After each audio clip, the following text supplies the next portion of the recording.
É a história da criação do mundo em 6 dias. É uma daquelas narrativas que toda a gente conhece, certo?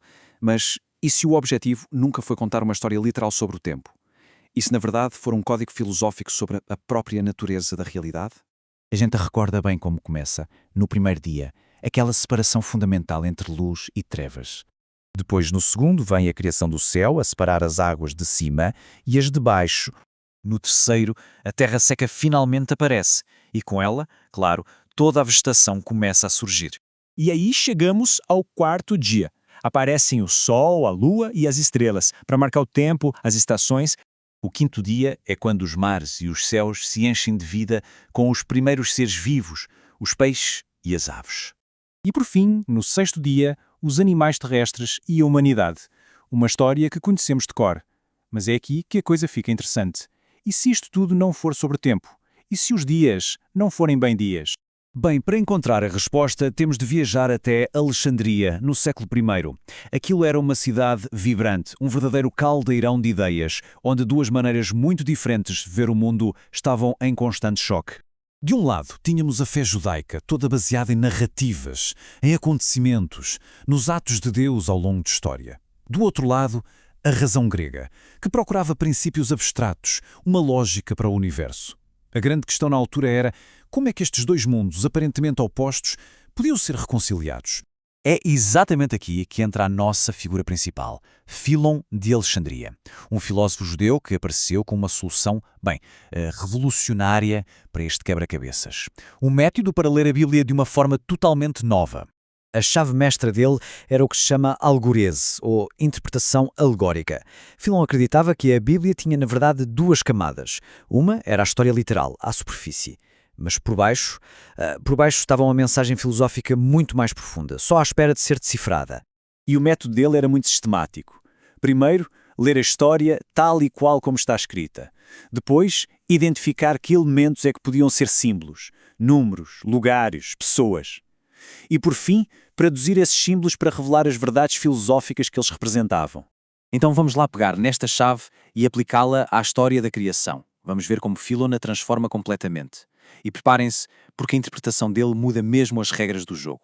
Fílon começa logo com uma afirmação que para a época era absolutamente chocante. Ele dizia que pensar que o universo foi criado em 6 dias de 24 horas era, nas palavras dele, tolice. E ele tinha um motivo puramente lógico para dizer isto. O argumento dele é brilhante de tão simples. Pensem nisto. O tempo, como o medimos, depende do movimento do Sol. Mas o Sol só foi criado no quarto dia. E mais importante, o Sol faz parte do cosmos. Sendo assim, o tempo é uma propriedade do universo, não um palco onde o universo foi criado. O cosmos não aconteceu no tempo. O tempo começou com o cosmos. Então, se os 6 dias não são uma duração, o que é que significa o número 6? Para Fílon, era um símbolo.